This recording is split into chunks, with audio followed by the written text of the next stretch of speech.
कांग्रेस के पूर्व विधायक अम्बा प्रसाद पर ईडी का शिकंजा है। रांची, हजारीबाग और बड़कागांव के 8 ठिकानों पर छापेमारी हुई। अम्बा और उनके करीबियों के ठिकानों पर यह छापेमारी थी।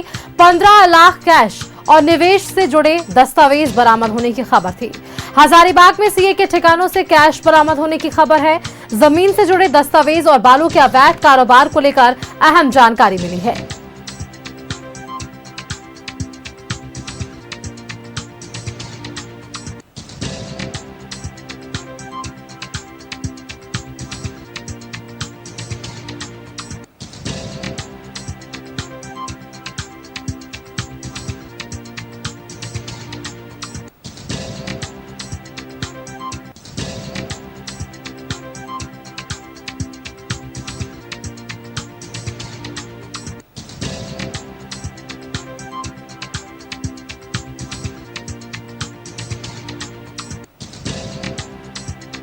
तो जमीन से जुड़े दस्तावेज और बालू के अवैध कारोबार को लेकर यह बड़ी कार्रवाई मानी जा रही है। कांग्रेस के पूर्व विधायक अम्बा प्रसाद पर ईडी का शिकंजा था। रांची, हजारीबाग और बड़कागांव के 8 ठिकानों पर छापेमारी हुई है।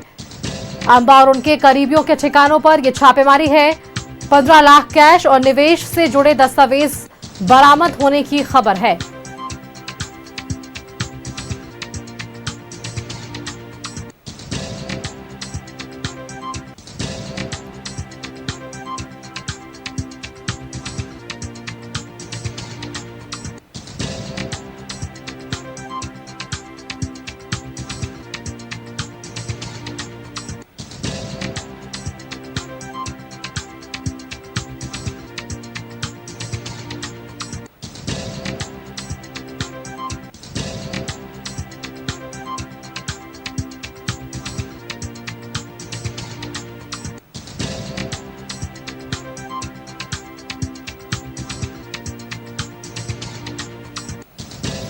रांची, हजारीबाग और बड़कागांव के 8 ठिकानों पर यह छापेमारी थी। अम्बा और उनके करीबियों के ठिकानों पर यह छापेमारी आज दिन भर चली है।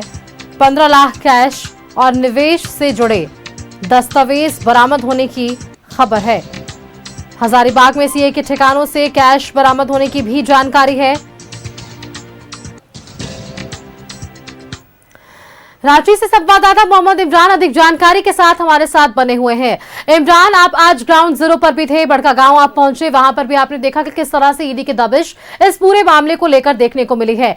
इसके पहले भी आपको याद होगा इमरान की पूर्व विधायक अम्बा प्रसाद के ठिकानों पर छापेमारियां हुई थी और इसे लेकर भी कई सवाल सामने आए थे कि उस वक्त भी ईडी के हाथ कुछ नहीं लगा। आज वापस से ये छापेमारी जिस पर सियासत भी हमने देखी, लेकिन पहली जानकारी हमारे दर्शकों तक साझा करिए कि आज जो दिन भर ईडी की छापेमारियां चली है, इस पर क्या कुछ और जानकारियां सामने आ पाई है, क्या कुछ ईडी ने बरामद किया है, क्या कुछ ये पूरा मामला रहा। इमरान, देखिए सुष्मिता, सुबह 6 बजे से लगातार ईडी की जो टीम है अलग अलग जगहों पर छापेमारी कर रही थी और इस छापेमारी के क्रम में तकरीबन 15 लाख रुपए कैश के साथ साथ निवेश से जुड़े दस्तावेज और अन्य कई तरह के दस्तावेज जो है वह बरामद किए गए हैं, चाहे वो बालू कारोबार से जुड़े हो या भी खनन से जुड़े मामले को लेकर के। चूंकि आज जो कार्रवाई की गई है उसमें योगेंद्र साव जो कि पूर्व कृषि मंत्री हैं झारखंड के, वो उनकी बेटी जो है अम्बा प्रसाद जो कि पूर्व विधायक है बड़कागांव की,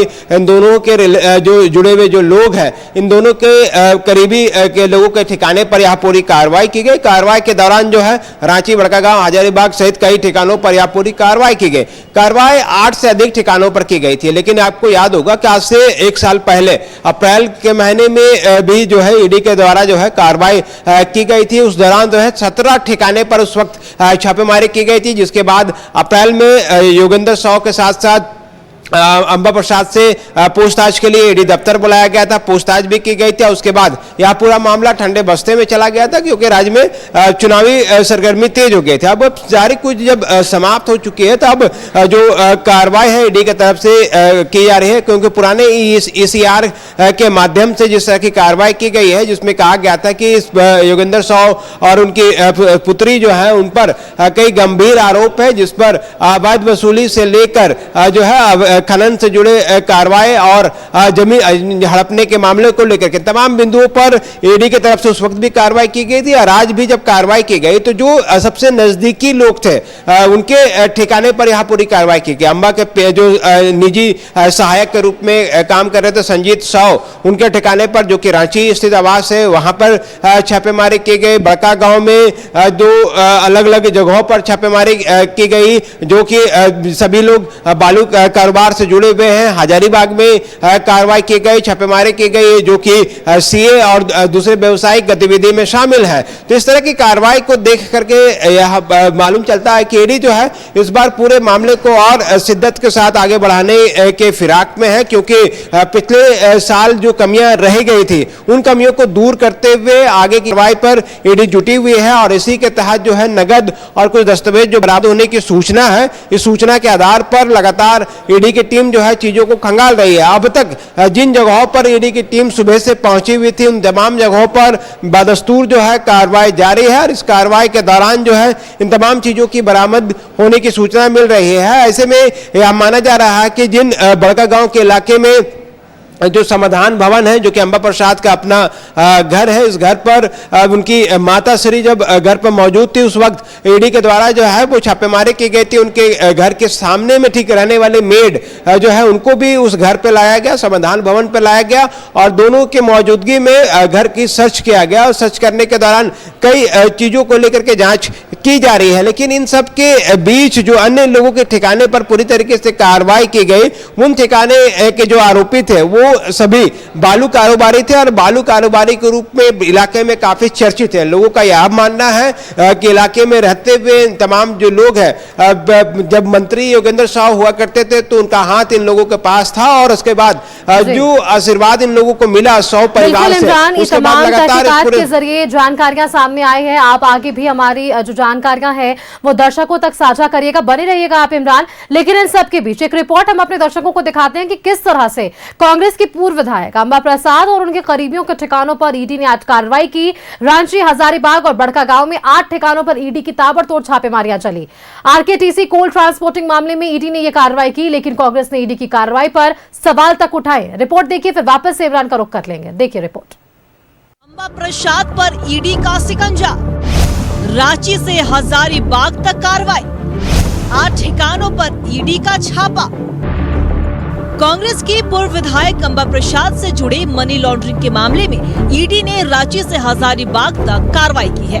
रांची, हजारीबाग और बड़का गांव में 8 ठिकानों पर ईडी ने एक साथ छापेमारी की। ये छापेमारी अंबा प्रसाद, उनके रिश्तेदार और करीबियों के ठिकानों पर की गई है। बड़का गांव में अंबा प्रसाद के आवास समाधान भवन में भी ईडी की टीम ने दबिश दी। रांची के किशोरगंज में रेड पड़ी। इसके अलावा अंबा प्रसाद के निजी सहायक संजीव साव, मनोज दांगी और पंचम कुमार के ठिकानों पर भी ईडी ने कार्रवाई की है। ईडी ने ये कार्रवाई आरकेटीसी कोल ट्रांसपोर्टिंग मामले को लेकर की है और ईडी की इस कार्रवाई पर कांग्रेस ने सवाल उठाए हैं।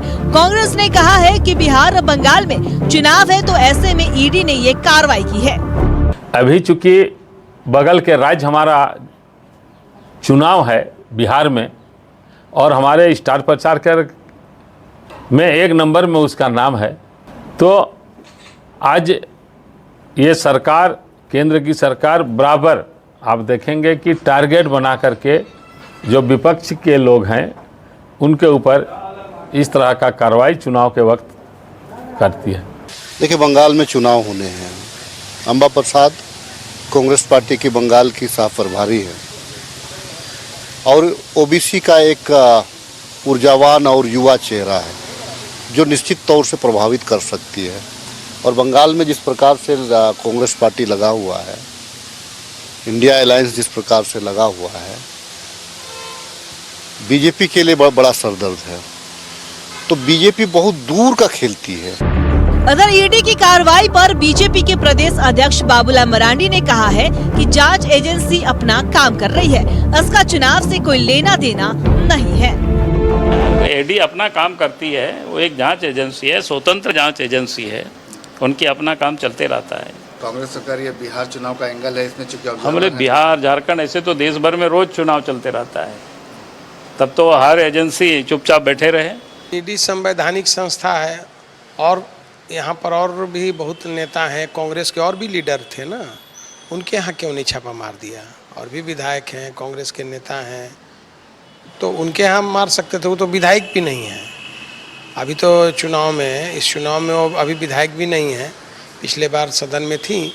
तो इसलिए ईडी को जहाँ लगता है कि मनी लॉन्ड्रिंग का मामला है वहाँ ही छापा मारती है। कांग्रेस को जो है ना वो फोबिया हो गया है ईडी का। मार्च 2024 में भी अंबा प्रसाद के ठिकानों पर ईडी ने छापेमारी की थी और ईडी की टीम ने अंबा प्रसाद, उनके पिता और पूर्व मंत्री योगेंद्र साव समेत कई लोगों के 17 ठिकानों पर छापा मारा था और इस मामले में ईडी की टीम ने अंबा प्रसाद से पूछताछ भी की थी। अब एक बार फिर से ईडी की टीम ने ये कार्रवाई की है। न्यूज़ 11 भारत के लिए रांची से इमरान, राकेश और रुचि के साथ ब्यूरो रिपोर्ट।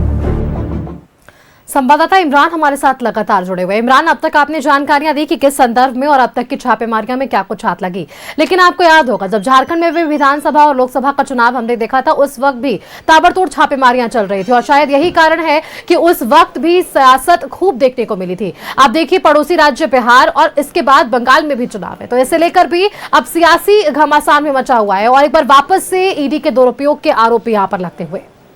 देखिए, बिल्कुल लाजमी है, राजनीति में इस तरह की जो चीज़ें हैं वो साफ तौर से देखी जाती है। पहले भी देखी गई है जब पिछले साल तेजी से ईडी की कार्रवाई की जा रही थी, उस वक्त भी आरोप प्रत्यारोप का दौर चला। वैसे में अंबा प्रसाद को, जो कि कांग्रेस से जुड़ी हैं, पूर्व विधायक है, बंगाल के प्रभारी के रूप में काम कर रही हैं, तो वहीं बिहार के लिए चुनाव को लेकर के जो है पर्यवेक्षक के रूप में भी उसकी नियुक्ति कांग्रेस के द्वारा की गई है। ऐसे में महत्वपूर्ण जानकारियां, महत्वपूर्ण पद जो है इस वक्त कांग्रेस ने अंबा प्रसाद को सौंपा है, पार्टी के जिम्मेदारी सौंपी है। तो इन तमाम बिंदुओं को लेकर के अंबा के साथ कांग्रेस पार्टी खड़ी है। तो वहीं भारतीय जनता पार्टी इस तरह के मुद्दे को लेकर के हमेशा से मुखर रही है और अपनी बातों को लेकर के जो है हमलावर रही है। मौजूदा झारखंड में भारतीय जनता पार्टी जो है विपक्ष की भूमिका निभा रही है और विपक्ष अक्सर इस तरह के मुद्दे जब भी आएंगे सरकार को घेरने का काम किया जाएगा। तो यह आरोप प्रत्यारोप का यह दौर है,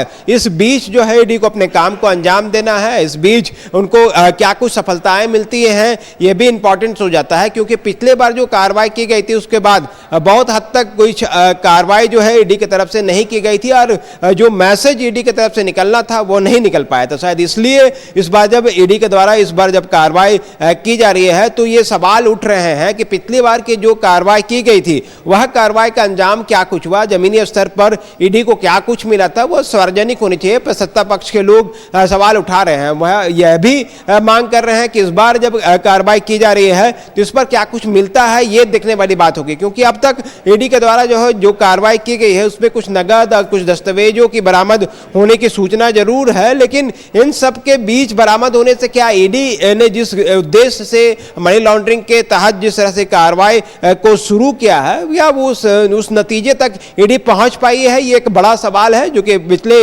1-2 वर्षों से ईडी के इर्द गिर्द जो है वह काफी घूम रहा है। तो ऐसे में भारतीय जनता पार्टी जब इस पूरे मुद्दे को लेकर के सरकार को घेर रही है तो सरकार के जो नुमाइंदे हैं, जो लोग हैं, जो प्रतिनिधि हैं, वो इस पूरे बिंदुओं को लेकर के जो है अपना पक्ष रख रहे हैं। तो इस तरह के आरोप प्रत्यारोप जो है हर एक कार्रवाई के दौरान देखने के लिए मिलता है, चाहे वो ईडी हो, सीबीआई हो, जो जिले की राजधानी की पुलिसिंग हो या फिर झारखंड पुलिस के द्वारा कार्रवाई के दौरान की जा रही हो।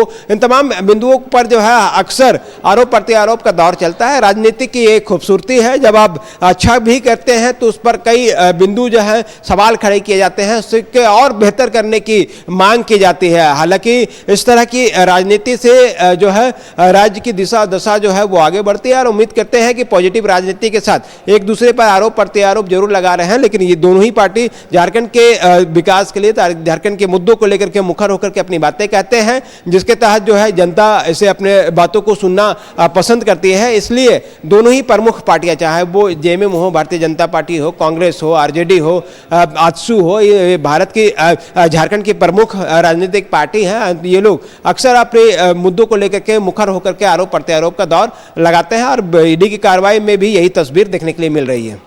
बिल्कुल इमरान, क्योंकि देखिए आज ही वापस से छापेमारी हमें देखने को मिली है और अब इस छापेमारी के बाद क्या कुछ और सियासी घमासान या फिर इस पूरी छापेमारी का संदर्भ हम देख पाएंगे, आने वाला वक्त बताएगा। बहुत बहुत शुक्रिया इमरान आपका हमारे साथ जुड़ने के लिए और तमाम जानकारियां हमारे दर्शकों संग साझा करने के लिए कि ईडी लगातार ऐसे मामलों को लेकर सतर्क है और छापेमारियों का सिलसिला भी जारी है। इससे पहले भी अमर प्रसाद के ठिकानों पर हमने छापेमारी देखी थी और आज वापस से उनके ठिकानों सहित करीब 8 ठिकानों पर आज दबिश ईडी की देखने को मिली है।